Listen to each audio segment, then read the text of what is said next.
Ang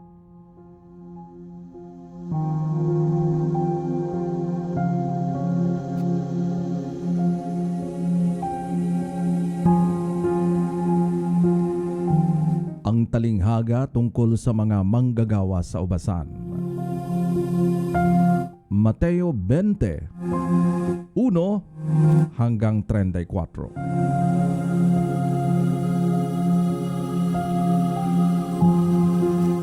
Ang kaharian ng langit ay may tutulad sa isang taong lumabas ng maagang maaga upang kumuha ng manggagawa para sa kanyang ubasan.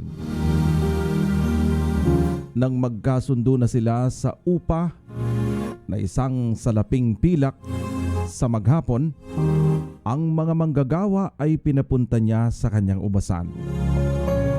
Lumabas siyang muli ng mag-aalas 9 ng umaga at nakakita siya ng iba pang tatayo-tayo lamang sa palengke. Sinabi niya sa kanila, "Pumunta rin kayo at magtrabaho sa aking ubasan at bibigyan ko kayo ng karampatang upa." At pumunta nga sila. Lumabas naman siya ng mag-aalas 12 na ng tanghali at nang mag-aalas 3 ng hapon, at ganoon din ang ginawa niya. Nagmag-aalas 5 na ng hapon, siya'y lumabas muli at nakakita pa rin ng iba pang mga wala ring ginagawa. Sinabi niya sa kanila, "Bakit kayo tatayo-tayo lamang diyan sa buong maghapon?"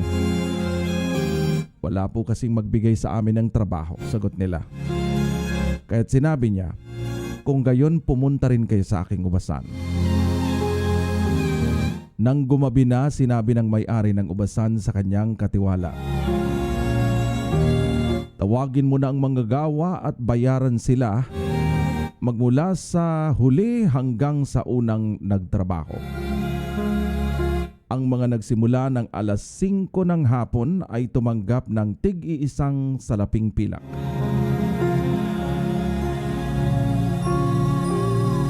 Nang lumapit ang mga nauna, inakala nilang tatanggap din sila ng higit doon. Ngunit ang bawat isa'y binayarin din niya ng tig-iisang salaping pilak. Nang magkagayoy, nagreklamo sila sa may-ari ng ubasan. Sinabi nila, "1 oras lamang ang trabaho ng mga ito, lalo na yung mga huling dumating. Samantalang maghapon kaming nagtrabaho at nagtiis sa nakakapasong init ng araw. Bakit naman pinagpare-pareho ninyo ang aming upa?"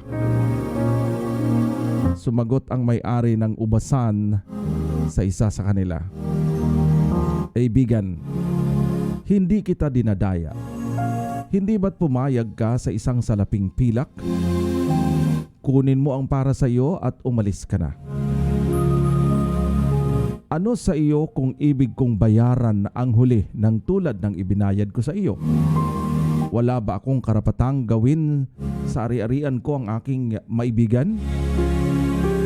Kayo ba'y naiinggit dahil ako'y nagmamagandang loob lamang sa iba?" At sinabi ni Jesus, "Ang nahuhuli ay mauuna, at ang nauuna ay mahuhuli."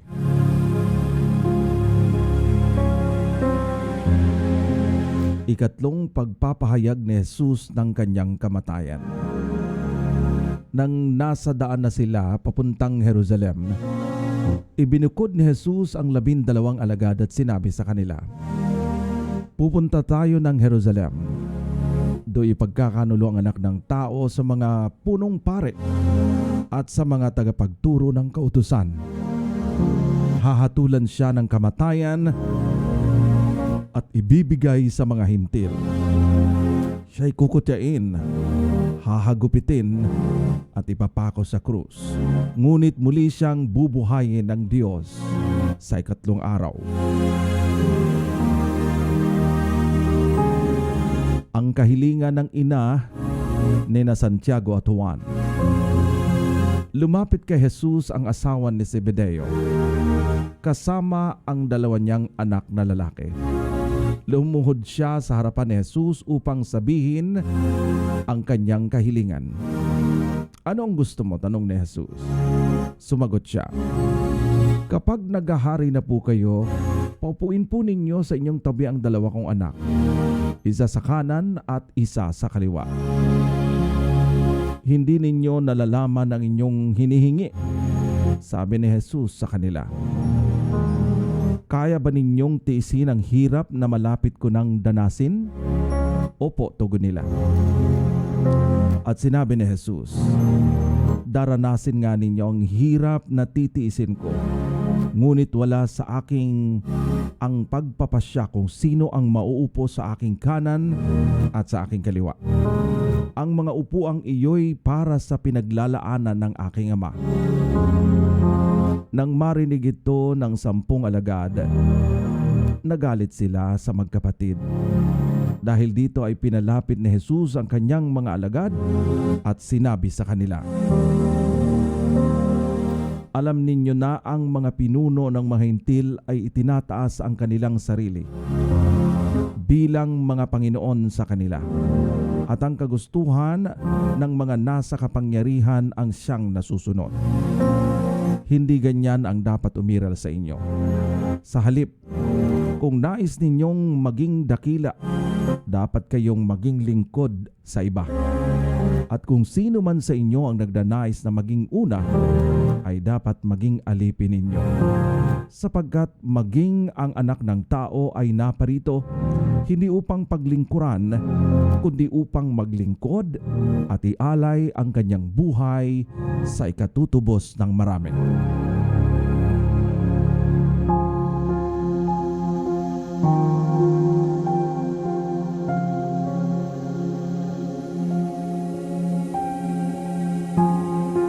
Pinagaling ang 2 bulag.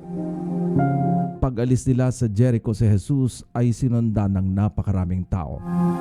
Doon ay may 2 bulag na nakaupo sa tabi ng daan. Nang marinig nilang dumaraan si Jesus, sila'y nagsisigaw, Panginoon, anak ni David, mahabag po kayo sa amin. Pinagsabihan sila ng mga tao at pinatahimik, ngunit lalo silang nagsisigaw, Panginoon, anak ni David, mahabag po kayo sa amin.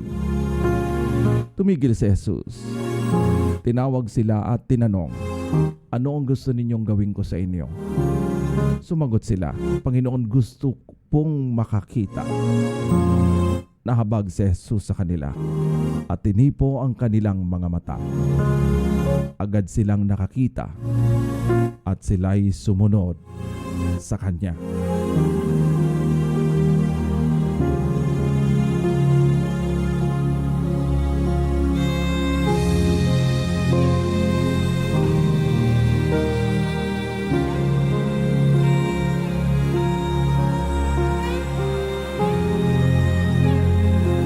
The parable of the workers in the vineyard. Matthew 20, 1 to 34.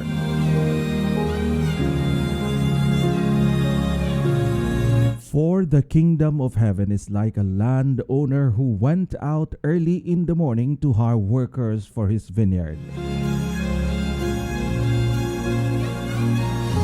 He agreed to pay them a denarius for the day and sent him into his vineyard.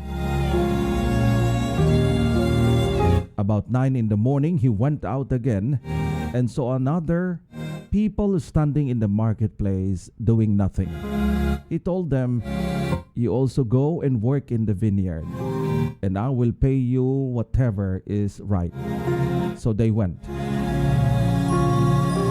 He went out again about noon and about 3 in the afternoon and did the same thing. About 5 in the afternoon, he went out and found still others standing around. He asked them, "Why have you been standing here all day long doing nothing?" "Because no one hired us," they answered. He said to them, "You also go and work in my vineyard." When evening came, the owner of the vineyard said to his foreman, "Call the workers and pay them their wages, beginning with the last ones hired and going to the first." The workers who were hired about 5 in the afternoon came and each received a denarius. So then those came who were hired first, they expected to receive more. But each of them also received a denarius. When they received it, they began to grumble around and with the landowner. "These who were hired last worked only an hour," they said, "and you have made them equal to us, who have borne the burden of the work over the heat of the sun." But he answered one of them, "I am not being unfair here, my friend. Didn't you agree to work for a denarius? Now take your pay and go. I want to give the one who was hired last the same as I gave you. Don't I have the right to do that? What I want with my own money? Or are you envious because I am generous?" So the last will be the first, and the first will be last. Jesus predicts his death a third time. Now Jesus was going up to Jerusalem. On the way, he took 12 aside and said to them, "We're going up to Jerusalem, and the Son of Man will be delivered over the chief priests and the teachers of the law. They will condemn him to death and will hand over the Gentiles to be mocked and flogged and crucified. On the third day, he will be raised to life." A mother's request. Then the mother of Zebedee's sons came to Jesus with her sons and kneeling down asked a favor for him. "What is that you want?" he asked. She said, "Grant that one of these two sons of mine may sit at your right and the other one in the left in your kingdom." "You don't know what you are asking," Jesus said to them. "Can you drink the cup I'm going to drink?" "We can," they answered. Jesus said to them, "You will indeed drink from my cup, but to sit at my right or left is not for me to grant. These places belong to those whom they have been prepared by my Father." When the 10 heard about this, they were indignant with the two brothers. Jesus called them together and said, "You know that the rules of the Gentiles lord it over them, and their high officials exercise authority over them. Not so with you. Instead, whoever wants to become great among you must be your servant.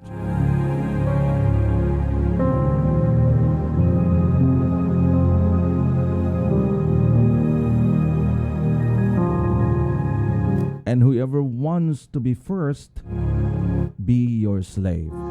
Just as the Son of Man did not come to be served, but to serve, and to give his life as a ransom for the family." Two blind men received sight. As Jesus and his disciples were leaving Jericho, a large crowd followed him. Two blind men were sitting by the roadside, and when they heard that Jesus was going there, they shouted, "Lord, Son of David, have mercy on us." The crowd rebuked them and told them to be quiet, but they shouted all the louder, "Lord, Son of David, have mercy on us." Jesus stopped and called them. "What do you want me to do for you?" he asked. "Lord," they answered, "we want our sight back." Jesus had compassion on them and touched their eyes. Immediately they received their sight and followed him.